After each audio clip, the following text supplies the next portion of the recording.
Is Facebook considered critical infrastructure? You may think, no, it's just a social media company, right? But has the recent supply chain crisis called out and highlighted how critical big tech really is? In this video, we are talking with Dr. Ross Anderson from Cambridge. He came on the show and talked about a whole list of things, but this subsection is all around whether or not Facebook is critical infrastructure and a larger question about the monopolies that big tech have and how it's influencing the current supply chain issues. Let's get into it. Well, I think the average CIO is making a very serious error if they just put everything in with Microsoft, because the greater the lock-in, the greater the value will be extracted from you by Microsoft in the medium term. This is how information goods and services markets work. It's bargains followed by rip-offs. And once you have moved everything to cloud-based services, you'll find it's the devil's own job to get your data out of that cloud. Because, all right, you can in theory migrate your data from Azure to Google or to AWS, but you'll find yourself using so many extra features, right? And this is what things like Office 365 and Zoom are for. They're to make sure that if you migrate your enterprise information system out of Azure to, say, Google Cloud, then you've got an immensely disruptive process, because you've got to change your calendaring, you've got to change your video conferencing, you've got to change your document handling.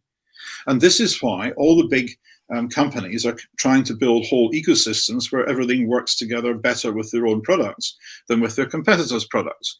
Now, for the same reason, the typical CIO should be adopting a multi-platform approach and seeing to it that nobody locks you in too much. Now, that's always the approach that I've taken personally. You know, I'm speaking to you in a MacBook, but the desktop that I have here is a Linux box, and so on and so forth. It's definitely hard to make that case though when you're asking for budget and you know, people are like, oh, that's a redundant solution. I do agree with you though about managing the risk of vendor lock-in. I'm glad that we started talking about cloud-based systems, because we just saw very recently this Lapsus group, which, by the way, they just arrested apparently the ringleader there in London. But the Lapsus group breached Okta. And Okta, as a federated authentication solution, a global player in that market, it caused ripples across, you know, frankly, the corporate world space and information security. What are your thoughts around the information security posture and considerations with how we are migrating as a society from internal infrastructure-based solutions that you can manage, touch, control the life cycle, et cetera, to this, you know, spider web of cloud-based solutions that you are now pushing the responsibility, the dependency, and frankly, the uptime and all that to a third-party provider. And we have contracts to bind them, but that doesn't matter. A contract doesn't matter if they're down or if they get breached. What are your thoughts around the security of this kind of modern approach that we're taking of globalization of infrastructure services? Well, it depends what sort of business you are. If you're some guy who's just set up a shop in some random country in Kenya or Peru or whatever, then it's great that cloud-based services exist, because it means that for a few dollars per month per seat, you can get modern information systems that previously weren't available to you at all, unless you had gone and spent thousands of dollars buying equipment. So you can fit everybody out with you know, word processor, with video conferencing, with calendaring, web browser, all that sort of thing, basically for the price of a low-cost device for them to carry around with them. However, if you are a big company and you may face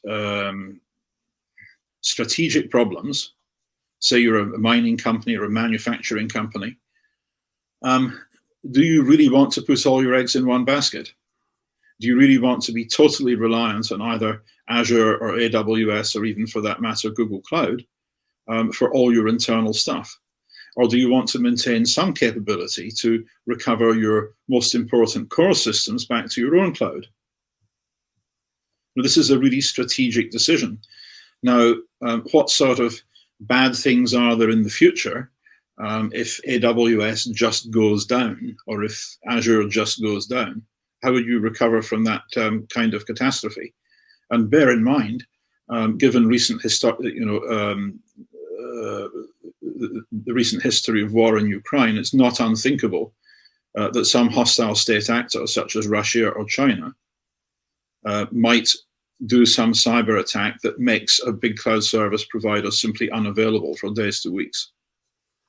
Yes, and we've seen that Facebook went down with a BGP update by accident. Not that Facebook is like critical infrastructure, but it, even the Fortune 2 companies can go down. We saw AWS have a massive outage a few weeks ago, maybe a month ago. That was unexpected, and you're absolutely right. I don't know what's happening in England or in Europe, but here in the United States, the Department of Homeland Security's CISA group has issued they called it Shields Up, but we're on heightened alert of critical infrastructure attacks from these threat actors in the space, and to be mindful, increase your risk posture and all that. Yeah, well, I mean, I'm not even sure that Facebook isn't critical infrastructure. For example, here in the university, I've observed over the past 5 years that almost all of our student clubs and societies have stopped maintaining their own web pages, and they just got a page on Facebook instead. There are one or two exceptions, like music societies who've developed software over the years to make musical scores available in lots of different keys, and therefore have to maintain that. But for the most part, a lot of routine infrastructure has just been gobbled up by Facebook. And I'm reminded of 20 years ago, the UK had an oil tanker driver strike, and the government had a contingency plan that they'd be able to keep the hospitals open because there would be a special scheme whereby nurses could go and buy petrol so that they could still get petrol and drive to work at the hospitals. But what they found was that school teachers couldn't get petrol, so they couldn't go to school, so the schools closed, so the nurses had to stay at home to look after their kids, right? And it just hadn't occurred to anybody that making petrol available to school teachers was part of the critical national infrastructure. So it is really funny. You're not thinking through, like, what are the ramifications of this? Yeah. And in modern societies, everything's kind of interconnected.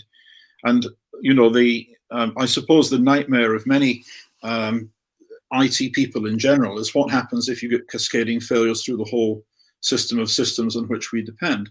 And this was, of course, something that we worried about in the run-up to Y2K, that if a sufficient proportion of big company systems failed, then recovery might be difficult. Now, as it happens, that turned out to be a bit of a false alarm. But nonetheless, the possibility of large cascading systems failures is something that's worth thinking about. We did a study for this on this for the European Network and Information Security Agency about 10 years ago, and top of our list of risks then was what happened if in times of tension somebody tore up the BGP routing infrastructure so that you couldn't find routes on the internet anymore. Mm-hmm. That's the sort of thing that the Russians or the Chinese could actually do, given that their own domestic internet is to a substantial extent shielded from the rest of the world. If that were to happen, and you could no longer find a route from your web browser to Office 365 or Facebook or Twitter, then, within a week or so, we would be in a bad place. Yeah, that dependency would definitely suck, honestly. And with all those ASNs, not being found, hopefully we do see that people like Amazon, people like Azure do have multiple redundant data centers in different regions. But yeah, I agree 100%. If you don't have access to it, if you don't like email is a critical business service. A lot of people don't always think about it that way, but it is absolutely critical. Now, Dr. Anderson, something that came to my mind here while you were speaking is you talk about the cascading failures and what that might be. And that's really just on the tech stack. We are seeing right now what happens when supply chain gets impacted and the chip shortage. Oh, yeah. So, even NIST recently added supply chain as a category within their cybersecurity framework under their newest revision because it is so important. Are you also thinking or looking at academically around supply chain and supply chain impact from a security perspective? Well, absolutely. That's one of the reasons that we've been studying the coordinated disclosure practices worldwide using our Trojan source attack as a probe so that we can measure what's going on. Another thing that was a bit of a wake-up call for us was the SolarWinds attack. And there was a wonderful blog post by Matt Stoller, who is an economist who looks at the abuses of monopoly power, who pointed out that the SolarWinds was vulnerable because it had been the result of a roll-up. You know, it used to be a wonderful tech company, but then it was bought by some bankers who also bought up its competitors and sacked most of the great people who had originally built the company, and were having the maintenance done by low-cost programmers in Eastern Europe. And that meant that SolarWinds wasn't paying attention to security, and that it could be penetrated by Russian intelligence services, who then did a false upgrade and used that to get rootkits into dozens of US government departments and thousands of companies worldwide. So there, the issue for a CISO is that if you've got software on your estate that's got root access to an awful lot of stuff, which SolarWinds software did, then what sort of company is it? Is it still a vibrant, competent tech company, or has it become, you know, just somebody's cash cow? And these kind of questions didn't used to be asked.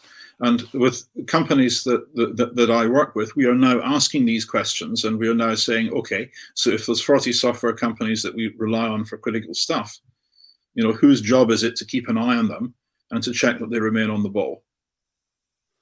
How these companies, these large, you know, very well-funded companies are, it's like a race to build out the entire ecosystem of solution. You see all these acquisitions, like if you're the top player in multi-factor authentication, Duo, you get consumed by Cisco, and now Cisco's got that solution, and or Cisco buys an EDR solution, and now they've got an entire ecosystem. And to your point, the it's not necessarily a perverse incentive, but it becomes more about how much money can this thing generate and how many total solutions can we offer, so you don't need to go anywhere else except our one ecosystem. Again, that vendor lock-in and dependency issue. So I feel like these are all kind of intertwined with each other, and they all share commonalities. Well, absolutely. And I think it's well overdue that the authorities in both America and in Europe are now looking to revive antitrust law. Because after the golden age of the late 19th century, when people in both America and Europe got fed up with the abuses of the railway barons and of people like Rockefeller with his oil monopoly, laws were passed enabling the large trusts to be broken up. Then, of course, that got built out by FDR in the 1930s. And of course, in the 1980s, Margaret Thatcher and Ronald Reagan basically dismantled antitrust law with the help of Judge Burke. And that then helped us move into another gilded age, where we see the merchant bankers rolling up companies into monopolies all the way up and down the economy. And the kind of problems that we see in the information security world and in the services world with firms like SolarWinds are just a small part of a much larger phenomenon in society. And now that the European Union is starting to enforce antitrust law properly, and now that President Biden has appointed some serious antitrust players to the Department of Justice and also to the Federal Trade Commission, we will hopefully see the pendulum swinging back again. Right? But these sort of swings are generational things, and they will take some time to gather momentum. Yeah, I mean, it took, what, 30, 40 years for it to reach like true gilded age of the big tech barons, effectively, your Zuckerberg and your Bezos. Yep. And it's going to take maybe 20 or 30 or 40 years for the pendulum to swing all the way back again. And no doubt that will be associated with various other social changes, with changes in tax regimes so that the very rich pay at least some tax rather than almost none, and so on and so forth. And this is going to be the political agenda, perhaps, for your lifetime. Dr. Anderson, I could talk to you forever, honestly, but this is our time. I want to thank you, like really, really thank you. I genuinely appreciate you taking time, coming to talk to the Simply Cyber community, bringing a lot of thought-provoking ideas. guys, if you want Dr. Anderson's page, if you Google his name with Cambridge, you must have 100 academic research papers across various topics, including economics of information security, which is my personal favorite to read. Go check it out. He wrote the book literally on security engineering. He made it freely available as well. I think some of your courses are freely available. There it is. Yeah. This is the book. There's half a dozen chapters you can download for free, and the old editions are completely for free. And I've also got videos of security engineering classes that I do for first-year students at Cambridge, and a separate set of classes that I do for fourth-year students at Edinburgh. And these can all be downloaded from my website. Yep. And I'm gonna put all the links in the description below, so everybody can be able to get right to it wicked fast and start consuming your education, your knowledge, and your research, frankly. So thank you so much, Dr. Anderson. I hope to speak with you again, and thank you for taking the time to speak with us. Well, thank you, Dr. Auger.